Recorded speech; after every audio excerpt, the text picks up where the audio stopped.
Hello student, नमस्कार। आप सभी कैसे हैं? आशा करते हैं कि आप सभी अच्छे होंगे, मस्त होंगे, ज़बरदस्त होंगे और अपनी पढ़ाई करते होंगे। हाँ तो दोस्तों, आज की इस वीडियो में आपको मैं पढ़ाने वाला हूँ फ्यूचर परफेक्ट टेंस के बारे में। तो अपन सीखेंगे फ्यूचर परफेक्ट टेंस की पहचान क्या होती है, ठीक है, और इसकी सहायक क्रिया क्या होती है, और अफर्मेटिव सेंटेंस का सूत्र और इस पर उदाहरण कैसे हल किया जाता है, या इसका उदाहरण कैसे हम लोग अंग्रेजी में कन्वर्ट करते हैं। ठीक है, आज की इस वीडियो में हम लोग सीखने वाले हैं। तो ज़्यादा बात नहीं करते हुए स्टार्ट करते हैं। तो यहाँ पर आप देख सकते हैं, मैंने यहाँ पर लिखा है पार्ट नंबर 80 होगा, इंग्लिश ग्रामर। और ग्रामर में हम आपको क्या पढ़ा रहे थे? टेंस पढ़ा रहे थे। ठीक है, अभी टेंस पढ़ा रहा हूँ या फ्यूचर परफेक्ट टेंस चल रहा है, ठीक है ना। अभी टेंस पढ़ा लूँगा तब कोई टॉपिक अगला पढ़ाऊँगा आपको, ठीक है। तो ध्यान से देखिएगा। सबसे पहले अपन यहाँ सीखेंगे क्या? Future perfect tense. तो यहाँ पर मैंने देखिए सब कुछ लिख दिया है। फ्यूचर परफेक्ट टेंस की पहचान मैंने लिख दिया, सहायक क्रिया क्या होती है सब कुछ लिख दिया, ठीक है। तो यहाँ पर पढ़ते हैं पहचान इसकी, ठीक है। पहचान क्या है? पहचान है जिस हिंदी वाक्य के मुख्य क्रिया के अंत में, ठीक ना, मुख्य क्रिया के अंत में चुकेगा, चुकेंगे, चुकोगे आदि शब्द आते हैं। आगे की बात समझ में आ रही होगी, ठीक है। इसकी सहायक क्रिया विल है तथा सैलैब होती है। याद रखिएगा दोस्तों, इसकी सहायक क्रिया विल है तथा सैलैब होती है, ठीक ना। फिर आगे क्या करा है? और मुख्य क्रिया का तीसरा रूप, मतलब मुख्य क्रिया का तीसरा रूप जिसके V3 कहा जाता है, V3 का प्रयोग करेंगे यहाँ, ठीक है, प्रयोग करते हैं।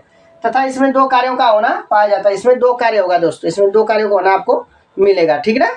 फिर आगे मैंने यहाँ पर नोट नंबर पहला लिखा है, सैलैब का प्रयोग केवल करताओं आई और वी के लिए होगा। याद रखिएगा, सैलैब का प्रयोग केवल कर्ता आई और वी होगा, तभी वहां पर सैलैब का प्रयोग करेंगे आप, ठीक ना। अगला नोट दिया है दोस्तों, अन्य कर्ताओं। जैसे अन्य कर्ताओं में आपका यहाँ पर कुछ कर्ता लिख दिए हैं, देखिए ध्यान से। You, they, see, he, it, Ram और सीता। मतलब राम अलग है, सीता अलग है ना, तो यहाँ पर अलग अलग है, नाम है, ठीक है। तब ये सब करता रहेगा तो वहां पर हम विल हैव का प्रयोग करेंगे। यहाँ पर देख सकते हैं, के लिए सहायक क्रिया विल हैव का प्रयोग करेंगे, ठीक है ना। अब दोस्तों यहाँ पर देखिए अफर्मेटिव सेंटेंस।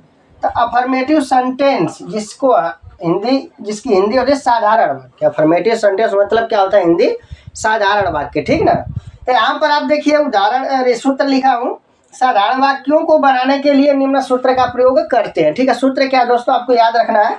सूत्र कर्ता लिखेंगे, इसके बाद विल हैव या शैल हैव। तो विल हैव शैल हैव का प्रयोग कब कब होगा मैंने अभी आपको सिखा दिया।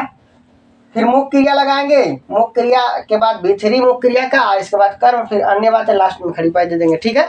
तो ये सारे के सारे नियम रूल है, आप इसे अच्छे से नोट कर लीजिए। अब हम आपको इस पर कुछ उदाहरण बताते हैं, ठीक है।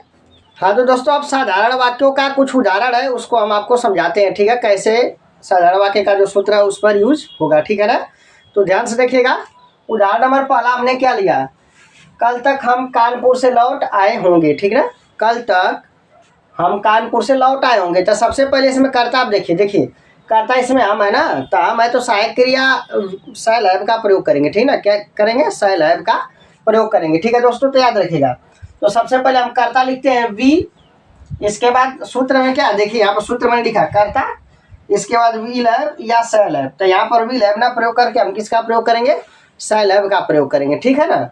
तो we shall have, we shall have, ठीक है। वो की बात समझ आ रही होगी, वी शैल हैव। इसके बाद दोस्तों ध्यान से देखिएगा, इसके बाद क्या? मुख्य क्रिया। जैसे लौट आए मतलब कानपुर से गए वापस लौट आए, ठीक ना। तो मतलब यहाँ पर रिटर्न लिखेंगे, क्या लिखेंगे? रिटर्न, RETURN, रिटर्न, RETURN, ठीक है ना। रिटर्न अंग्रेजी होगी RETURN, रिटर्न होगी, ठीक है।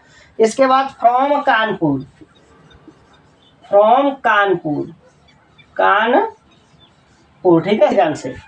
रिटर्न फ्रॉम कानपुर है ना, ठीक है ना। तो फ्रॉम क्यों लगाया? क्योंकि वहां से वापस आ रहे हैं कानपुर से, ठीक है ना, इसलिए फ्रॉम लगाया। From Kanpur by tomorrow. कल तक का अंग्रेजी का होगा बाय टुमारो होगा, ठीक ना, TOMORROW, ठीक है, टुमारो। कल तक हम कानपुर से लौट आए होंगे, इसका अंग्रेजी क्या बनेगा? ध्यान से देखिए, इसका अंग्रेजी बनेगा we shall have return from Kanpur by tomorrow. बात समझ में आपके आगे होगी, ठीक है। अच्छा, अब आते हैं उदाहरण नंबर कौन सा? दूसरा, ठीक ना। वह 2 बजे तक अपना काम नहीं, अपना पाठ है, ठीक है। वह 2 बजे तक अपना पाठ याद कर चुकेगा, ठीक है। तो इसमें सबसे पहले अपन कर्ता ढूंढेंगे। तो कर्ता क्या है, यहाँ पर आप देख सकते हैं वह कर्ता है, तो वह का अंग्रेजी क्या लिखेंगे, कर्ता लिखेंगे यहाँ पर। वह है तो सहायक क्रिया विल हैव लिखेंगे, तो कर्ता तो वह है तो ही लिखेंगे, ही विल हैव, ठीक है, विल हैव। अब देखिए यहाँ पर कर्ता लिख लिया, सूत्र लिख सहायक क्रिया लिख दिया। अब मुख्य क्रिया क्या है, याद करना। तो दोस्तों देखिए याद करना का जो अंग्रेजी होता है वो लर्न होता है, क्या होता है, लर्न होता है। लेकिन तीसरा रूप क्या लिखेंगे यहाँ पर, ARNT, लर्ट, ये होता है, ठीक है, तीसरा रूप ये होता है। अपना पाठ है तो ही के लिए अपना का अंग्रेजी इज होता है, इज लेसन, LESSON, ठीक ना, लेसन। 2 बजे तक, तो यहाँ पर क्या लिखेंगे, by 2 o'clock, by 2 o'clock, CLOCK, full stop, ठीक है। 2 बजे तक अपना पाठ याद कर चुकेगा, तो इसका अंग्रेजी क्या बनेगा, he will have learnt his lesson by 2 o'clock, ठीक ना। कार्य दोपहर से पहले कर लूंगा, मैं कार्य दोपहर से पहले कर लूंगा। तो सबसे पहले अपन ढूंढे कर्ता। तो इसमें कर्ता क्या है आपके समझ में आ रहा होगा, इसमें कर्ता मैं, तो सहायक क्रिया किसका प्रयोग करेंगे आप, सहायक क्रिया प्रयोग करेंगे, सैलैब का प्रयोग करेंगे। किसका प्रयोग करेंगे, सैलैब का प्रयोग करेंगे, ठीक ना। तो यहाँ पर सबसे पहले तो कर्ता लिखेंगे आई, एक बाद सहायक क्रिया क्या होगा, सैलैब होगा, सैलैब। सबसे पहले कर्ता लिख दिया आई, फिर सहायक क्रिया सैलैब लगेगा, क्यों कर्ता आई है तो सैलैब लगेगा। मुख्य क्रिया क्या है, मुख्य क्रिया इसमें यह कार्य दोपहर से पहले कर लूंगा, करना, इसमें करना, कार्य करना, तो इसमें मुख्य क्रिया क्या होगा। तो देखिए करना का जो अंग्रेजी होता है वह डू होता है, लेकिन तीसरा रूप लगाएंगे तो डन होता है। तीसरा रूप क्या होता है दोस्तों, डन, तो DO यानी डन। अब इसके बाद देखिए ध्यान से, यह कार्य का मतलब दिस वर्क, दिस वर्क क्या लिखेंगे दोस्तों, दिस वर्क, ठीक है ना। यह कार्य का मतलब होगा दिस वर्क। लेकिन दोस्तों यहाँ पर क्या दिया, दोपहर से दिया है दोस्तों, तो लिखेंगे बिफोर नून, नून, ठीक है ना। नून माने क्या होता है, दोपहर। मैं यह कार्य दोपहर से पहले कर लूंगा, इसका अंग्रेजी क्या बनेगा, ध्यान से देखिएगा, इसका अंग्रेजी बनेगा दोस्तों, I shall have done this work before noon, ठीक है ना। इसे आप नोट कर लीजिए, ठीक है। तुम यह समाचार पहले ही सुन चुके होंगे, ठीक है ना।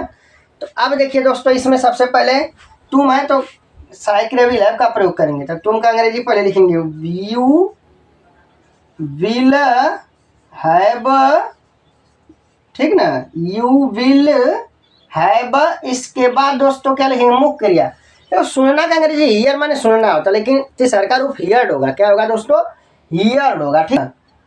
Already heard, you will have already heard. इसके बाद समाचार है तो दिस न्यूज लिखेंगे, क्या लिखेंगे दोस्तों, this news, NEWS, this news, ठीक है ना। तो आपको क्या लिखना है, तुम यह समाचार पहले ही सुन चुके होंगे, इसका अंग्रेजी क्या बनेगा दोस्तों, इसका अंग्रेजी बनेगा you will have already heard this news, ठीक है ना। तो यहाँ तक नोट कर लीजिएगा। तो उम्मीद करता हूँ कि दोस्तों आज मैंने आपके क्या सिखाया, फ्यूचर परफेक्ट टेंस का अफर्मेटिव सेंटेंस का सूत्र और उस पर कुछ उदाहरण मैंने आपके समझाया, ठीक है। और फ्यूचर परफेक्ट टेंस किसे कहते हैं, इसकी पहचान क्या होती है, आज के इस वीडियो में मैंने आपके सिखाया। यदि वीडियो आपको अच्छा लगा होगा तो लाइक शेयर सब्सक्राइब जरूर करिएगा। फिर मिलते हैं अगले वीडियो में। जय हिंद, जय भारत।